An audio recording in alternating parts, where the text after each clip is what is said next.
দেখেন গলব্লাডার রিমুভের পরে যে আমরা কি খাওয়া দাওয়া করব সেটা নিয়ে অনেকে প্রশ্ন করেছেন যে গলব্লাডার পেইন হলো, সার্জারি করে ফেললাম, ঠিক আছে, সবই মানলাম, কিন্তু এই যে সার্জারির পরে আমরা যে প্রবলেমটা ফেস করতেছি, এখন আমরা খাওয়া দাওয়া কী করব সেটা নিয়ে যদি একটু বলতেন। তো সেটা নিয়ে আজকের এপিসোডটা সাজিয়েছি, চলেন। গতকালকের এপিসোডে আমি বলেছিলাম যে গল স্টোন রিমুভালের আগে যদি ছোট ছোট স্টোন ধরা পড়ে সেক্ষেত্রে আপনি টাটকা বা টেম্পার্ড হিমালয়ান পিঙ্ক সল্ট খেতে পারবেন, আস্তে আস্তে এটা ঠিক হয়ে যাবে।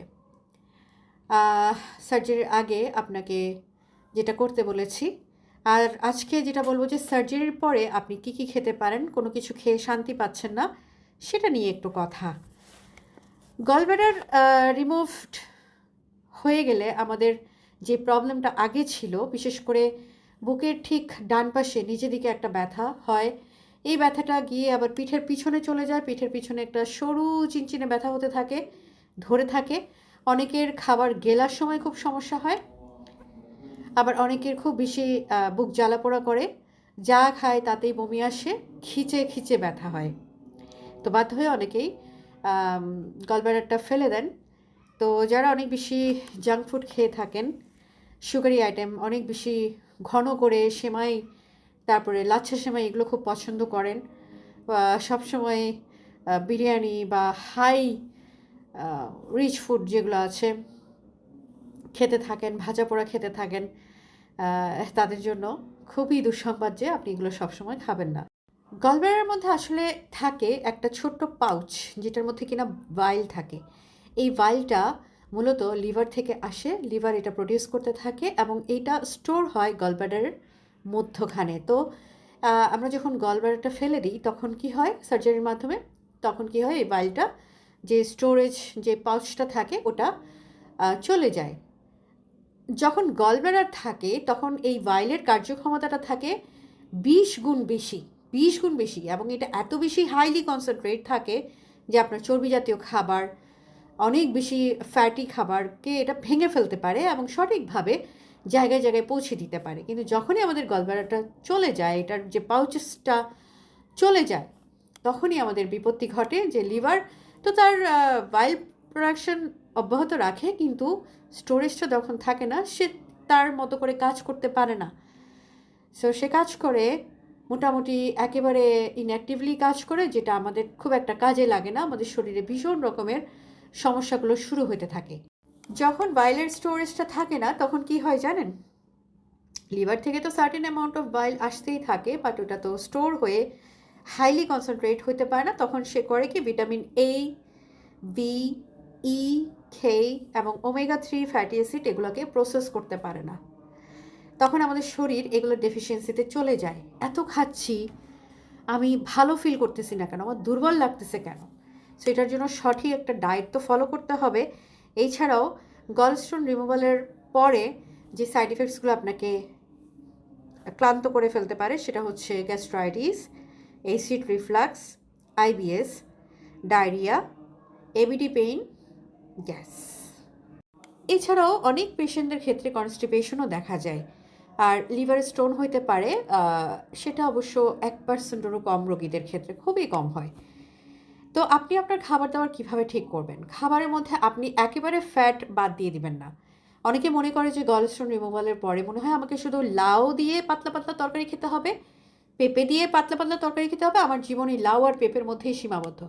না, আপনি সব খেতে পারবেন। আপনি জাস্ট প্রতিদিন ট্রাই করবেন যে খাবারগুলো আপনি আগে খেতেন, জাঙ্ক, চিনি জাতীয় খাবার, সাদা ময়দার খাবার, এগুলো বাদ দিয়ে আপনি ট্রাই করবেন আপনি আধা চামচ মতো পিনাট বাটার খান, বা আধা মুঠ মতো, আধা মুঠের চেয়েও কম আপনি চীনাবাদাম খেয়ে দেখেন যে আপনার এখানে ব্যথা করছে কি না। আপনি একটু কাজু বাদাম খেয়ে দেখেন 2-3টা, তারপর আখরোট খেয়ে দেখেন খারাপ লাগছে কি না। যদি খারাপ লাগে তাহলে ওটা বাদ দিয়ে আপনি আরেকটা গ্রুপ ট্রাই করেন। আমাদের ব্রেনটা ফুল অফ ফ্যাট, আপনি ফ্যাট ছাড়া চলতে পারবেন না। সো ফ্যাট ছাড়া জীবনটা চলবে না, আপনি ধীরে ধীরে ক্লান্ত হয়ে যাবেন। আপনি ডিম খাবেন, আগে যেখানে 3টা খেতেন সেখানে একটা খান। ডিমটাকে আপনি সিদ্ধ করে খান, পোস্ট করে খান, পানি পোস্ট করে খান, অলিভ অয়েলে ভেজে খান, তবে একেবারে পরিমিত পরিমাণ অয়েল দিয়ে। তেল ভালো না। সয়াবিন তেল ভালো না, তাই বলে আমি অলিভ অয়েল একেবারে বেশি বেশি দিয়ে খাবো সেটাও হবে না। কেমন? তো গরুর মাংস আপনি খেতে পারবেন, তবে ভীষণ রকম চিবিয়ে খেতে হবে এবং ম্যারিনেট করে রাখতে হবে। আদা রসুন পেঁয়াজ দিয়ে আপনি ঘন্টাখানেক মতো ম্যারিনেট করে তারপর রান্না করবেন, এবং চেষ্টা করবেন যে ভালো গরুর মাংস খুঁজে আনতে। এবং আপনি চেষ্টা করবেন একটা মডারেট লেভেলের প্রোটিন ডায়েট আপনার খাদ্য তালিকায় রাখতে, যেটার মধ্যে মাছ থাকবে, আপনার সতে করা আপনি ফিশ খেতে পারেন। ফার্স্টে আপনি সতে করা ফিশ খান, লাইক আপনি একটা বড় কোরাল মাছের ফিলে নিলেন, ওটার মধ্যে আদা রসুন লেমন জুস দিয়ে আপনি একটু ম্যারিনেট করে রাখলেন হাফ অ্যান আওয়ার, তারপর ওইটা হালকা 2-1 ফুট অলিভ অয়েলে জাস্ট গ্রিল প্যানে বসায় দিলেন, 4 মিনিট এপাশ 4 মিনিট ওপাশ এভাবে করে আপনি আগে খেয়ে দেখেন যে এটা আপনি সহ্য করতে পারেন কি না।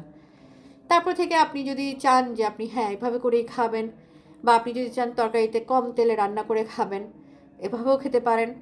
আর তারপর আপনি মুরগি খেতে পারেন, গরুর মাংস খেতে পারেন, সব খেতে পারবেন, তবে গরুর মাংসের থেকেও মহিষের মাংস বেশি ভালো আপনার জন্য। আপনি চেষ্টা করবেন যে ভাতটা বা রুটিটা একদম পরিমাণে কম রেখে, পুরোটা ভেজি রেখে, সাথে আপনি প্রোটিন ফ্যাট কম্বো করে ডায়েটটাকে সাজাতে।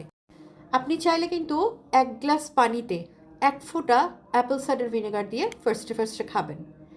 প্রথম দিনেই আপনি 2-3 চামচ অ্যাপেল সাইডার ভিনেগার দিয়ে খেতে যাবেন না, খুব ভালো ব্র্যান্ডের অ্যাপেল সাইডার ভিনেগার 1 ফোঁটা দিয়ে খাবেন। এটা আপনার পেটে যে পরিমাণ অ্যাসিড রিফ্লাক্স হয় বা গ্যাস হয় ওটাকে আস্তে আস্তে কিন্তু ঠিক করে ফেলবে। আমাদের অনেকের ধারণা অ্যাপেল সাইডার ভিনেগার খেলে মনে হয় আমাদের গ্যাস বা অ্যাসিডিটি অনেক বেশি হবে, আসলে না। এটা আপনার খাওয়ার সিস্টেমটা হচ্ছে, যারা সহ্য করতে পারে না তারা 1 গ্লাস ভরে ভরে পানি নেবে, তার মধ্যে 1 ফোঁটা দিবে, সহ্য করতে পারলেও 10 দিন পরে 2 ফোঁটা দিবেন। এভাবে করে আস্তে আস্তে বাড়িয়ে 1 চামচ পর্যন্ত নিয়ে যাবেন। দেখবেন আপনার পেটও পরিষ্কার থাকছে, আপনি যা খাচ্ছেন সেটা হজমেও হেল্প হচ্ছে, এবং আপনি অনেক ফ্রেশ ফিল করছেন। আপনার যেই ডেফিসিয়েন্সিটা ছিল, আপনার যে মাথা ঘোরানো বা দুর্বল লাগা, সেটাও কিন্তু কেটে আসতেছে। কোন সময় খাবেন? আপনি ভরা পেটে খেতে পারেন। আমরা আচার বলতে কি বুঝি? আচার বলতে বুঝি কি, সরিষার তেলের মধ্যে কষিয়ে কষিয়ে আদা রসুন এইসব দিয়ে প্রথমে আমরা ম্যাঙ্গো বা জলপাই এগুলোকে ভাপে দিয়ে তারপর আমরা এগুলোকে চুলার মধ্যে কষিয়ে কষিয়ে একেবারে মশলা মাখানো মাংসের মতো করে ফেলি। আসলে আচার কি এরকম? আসলে আচার এরকম না। আচার হচ্ছে আপনি আপনার সরিষার তেলটা গরম করে ওখানে 5 ফোড়নটা হিট করলেন, আদা রসুন যদি দেওয়ার থাকে ওটা কুচি করে দেন, আপনি ওটা একটু হিট করে তারপর ঠান্ডা করে ফেলেন। আপনি এরপর জলপাই দিবেন বা আম দিবেন, সেটাকে লবণ মাখিয়ে 2-3 দিন রোদে রাখেন। 2-3 দিন পরে খুব কড়া রোদ যখন শুরু হবে তখন শুরু করবেন। বর্ষার দিনে বা মেঘলা দিনে আপনি এগুলো করতে পারবেন না। এটাকে প্রোবায়োটিক আচার বলে। তো এই আচারটা আপনি একটা কাচের বয়ামে নিয়ে ফেলবেন, যখন 3 দিন হয়ে যাবে লবণ সহ শুকাতে দিবেন। 3 দিন হয়ে গেল, তারপর এর মধ্যে আপনি তেলটা ঢেলে দিলেন, ওখানে রসুন ছিল, আদা ছিল, লবণ ছিল, পাঁচফোড়ন ছিল, ঢেলে দিলেন। তেলটা এমনভাবে হবে যে পুরো আচারটা ডুবে যাবে। এরপর তেলটা যখন একেবারে ডুবে যাবে, এই তেলটার মধ্যেই আপনি এই আচারটাকে 14 দিন মতো রোদে রেখে দিবেন। 14 দিন। এবং এটা যত রোদে রাখবেন তত কিন্তু আস্তে আস্তে মজে আসবে।